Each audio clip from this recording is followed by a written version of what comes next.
सबसे अमीर सेठ थे, बहुत सारा पैसा था, बहुत सारे बिजनेसेस चल रहे थे, बहुत सारी फैक्ट्रीज के मालिक थे, कहीं कोई कमी नहीं, हर तरीके से संपन्न थे। एक दिन अपनी फैक्ट्री का दौरा करके शाम में घर लौटे थे। बड़ा सा बंगला, आलीशान बंगला।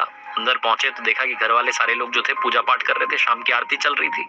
सेठ जी को भगवान से थोड़ी डिस्टेंस बनाने में मजा आता था। वो नास्तिक टाइप के थे, वो दूर रहते थे। अपने कमरे में चुपचाप चले गए, जाकर के अपना हिसाब किताब करने लगे, एनालाइज करने लगे, क्या सही हुआ क्या गलत हुआ। नौकर को बुला करके कहा कि एक कप कॉफी लेकर के आ जाओ। नौकर गया कॉफी तैयार करने के लिए। अचानक से सेठ जी को दर्द होने लगा सीने में, बेचैनी महसूस होने लगी। वापस नौकर को बुलाया और कहा कि एक काम करो, फटाफट से डॉक्टर्स को बुलाओ, कॉफी बाद में बनाना। उस सिटी के जो टॉप हॉस्पिटल के डॉक्टर्स थे वो सारे के सारे आए, आकर के जांचें करी, बहुत सारी रिपोर्ट्स आई। मालूम चला कि सेठ जी हर तरीके से परफेक्टली फाइन थे। सेठ जी ने कहा कि मुझे तो अभी भी बेचैनी हो रही है, मेरे लिए तो दवाइयां लिखी। डॉक्टर्स ने कहा कि आप ठीक हैं, कहाँ परेशान हो रहे हैं। फिर भी सेठ जी का मन था, वो अंदर ही अंदर अजीब सा महसूस कर रहे थे। तो डॉक्टर्स ने दवाइयां लिख दी और साथ में नींद की गोली लिख दी कि अगर नींद ना आए तो ये भी ले लेना, लेकिन आप आज आराम करना, किसी बात की वजह से शायद आप परेशान हैं, इसीलिए आपको बेचैनी हो रही है। नौकर ने खाना तैयार किया, दवाइयां लेकर के आ चुका था। सेठ जी ने दवाई ली, सोने के लिए बिस्तर पर चले गए, लेकिन नींद नहीं आ रही थी, करवट बदल रहे थे। बिस्तर से उठ करके वो नींद की गोली भी ले ली, लेकिन तब भी नींद नहीं आ रही थी। बहुत देर हो गई थी। घड़ी उठा करके देखा तो रात की 3 बज रही थी, सन्नाटा था, हर तरफ शांति थी। उन्हें लगा कि इस बंद कमरे में शायद घुटन हो रही होगी। कमरे से बाहर निकले, अपने आलीशान बंगले के बगीचे में गए, गार्डन में जाकर के टहलने लगे, लेकिन वो वहां भी उन्हें सुकून नहीं आ रहा था। उन्होंने सोचा कि थोड़ा बाहर टहल करके आता हूँ। घर से बाहर निकल गए, कॉलोनी में सड़क पर टहलते टहलते दूर चले गए। इतने ख्यालों में खोए हुए थे, फैमिली को लेकर के, बिजनेस को लेकर के, पता नहीं 50 बातें चल रही थी कि घर से कब दूर आ गए मालूम ही नहीं चला। सड़क किनारे एक चबूतरा था, वहां जाकर के बैठ गए, चप्पल नीचे उतार दी, आराम से बैठे थे। उसके बाद में अपने बचपन को याद करने लगे, उन दिनों को याद करने लगे जब स्ट्रगल किया करते थे, जब लाइफ में कुछ नहीं था। वो सारे दिन याद आने लगे। सेठ जी अपने ख्यालों में थे, तभी वहां एक कुत्ता आया और उनकी एक चप्पल अपने मुंह में दबा करके भाग गया। सेठ जी ने देखा तो फटाफट से उसके पीछे भागे अपनी चप्पल छुड़वाने के लिए। कुत्ता दौड़ता दौड़ता पास में झुग्गी झोपड़ियां थी, वहां जाकर के चला गया। उस कुत्ते के पीछे पीछे गए, आवाज लगाई, वो कुत्ता थोड़ा डरा, उसने अपने मुंह में से वो चप्पल नीचे गिराई और वो वहां से खिसक लिया।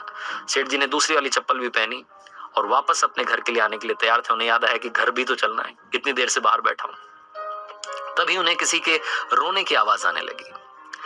सेठ जी ने आसपास देखा तो एक झोपड़ी में से रोने की आवाज आ रही थी, एक महिला के रोने की आवाज आ रही थी। तकरीबन सुबह के 4 बज रहे होंगे, काफी देर हो चुकी थी। सेठ जी ने सोचा कि क्या करूं, जाकर के पूछूं क्या बात है या फिर अपने घर चले जाऊं। उनके मन ने कहा कि घर चलते हैं, कहां फालतू के पंगे में पड़ना है, अपना काम करते हैं, अपन अपने काम से काम रखते हैं। सेठ जी घर की तरफ चलने के लिए आगे बढ़े, 4-5 कदम आगे बढ़ाए। फिर मन में दूसरा ख्याल आया कि एक बार जाकर के पूछ तो लूं, पता तो कर लूं कि बात क्या है। उस झोपड़ी के पास गए, झांक करके देखा तो अंदर वाकई में एक महिला रो रही थी। दीवार से, वो जो झोपड़ी की दीवार थी, उससे सर पटक पटक के रो रही थी। सेठ जी ने हिम्मत करके दरवाजा खटखटाया, उस महिला ने दरवाजा खोला। सेठ जी ने सबसे पहले तो कहा कि बहन जी माफ करना, गलत मत सोचना, मैं बस यहाँ से गुजर रहा था, मुझे आपके रोने की आवाज आई। क्यों रो रही हैं आप, क्या बात है, क्यों परेशान है? तो उस महिला ने बताया कि बाबूजी क्या बताऊं, यहाँ पर आप देखिए मेरी 7 साल की बच्ची है, सोई हुई है जमीन पर, ये बीमार है। डॉक्टर्स कह रहे हैं कि इसके ऑपरेशन के लिए बड़ा खर्चा होगा, लेकिन कोई मुझे पैसे नहीं दे रहा है, मदद करने के लिए तैयार नहीं है। सेठ जी ने कहा तो इसमें रोने से क्या होगा, रोने से आपको थोड़ा ना पैसा मिल जाएगा, रोने से कोई थोड़ा ना आपकी मदद कर देगा, और ये सुबह सुबह क्या रो रही हैं आप, इससे कुछ नहीं होने वाला। आपको मदद मांगनी है तो जहां आप काम करती है, कहाँ आप काम करती हैं? तो उस महिला ने बताया कि मैं तो घर घर जाकर के झाड़ू पोछा करती हूँ। तो सेठ जी ने कहा कि उनसे मदद मांग लेती है, रोने से कुछ नहीं होने वाला। तो उस महिला ने कहा कि रो तो इसलिए रही थी क्योंकि कल एक बाबा जी यहाँ से निकले थे, उन्होंने कहा था कि बेटा सुबह 4 बजे कल रोना शुरू करना और ऊपर वाले को याद करना, लगातार प्रार्थना करना, देखना चमत्कार होगा। इसलिए मैं रो रही थी कि शायद वो बाबा जी की बात सच हो जाए, शायद ऊपर वाला मेरी सुन ले।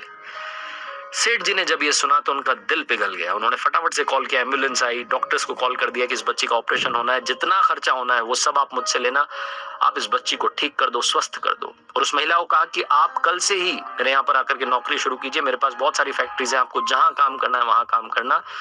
उस महिला के रहने के लिए अपना सर्वेंट क्वार्टर भी दे दिया।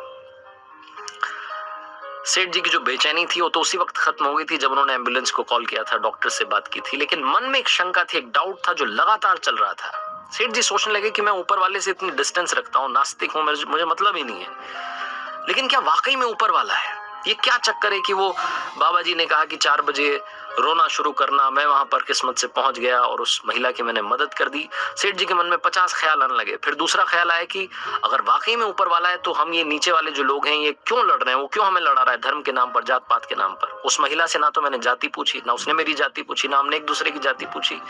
ऊपर वाले ने भी हमारी जात पात के बारे में नहीं सोचा, बस मुझे जरिया बना करके वहां भेज दिया। सेठ जी को उस दिन समझ में आया कि लाइफ में वो काम में बड़ा विश्वास रखते थे कि कर्म किए जाओ, वो काम करेंगे तो रिजल्ट मिलेगा, काम करेंगे रिजल्ट मिलेगा। उस दिन एक और बात समझ में आई कि काम के साथ साथ, वर्कहोलिक होने के साथ साथ दूसरों की मदद करना, वो ह्यूमैनिटी का भाव रखना भी बहुत जरूरी है। सेठ जी को उस दिन समझ में आया कि जब मैंने किसी की मदद करी तो मुझे सुकून मिला, वो जो अंदर की बेचैनी थी वो खत्म हो गई।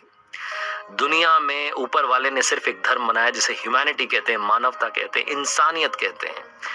ये कहानी काफी कुछ सिखाती है। पहली बात तो सिखाती है कि अगर आप भरोसा रखेंगे तो चमत्कार जरूर होगा। दूसरी बात सिखाती है कि जिंदगी में एक दूसरे की मदद करते चलेंगे तो आपकी मदद अपने आप ऊपर वाला करेगा।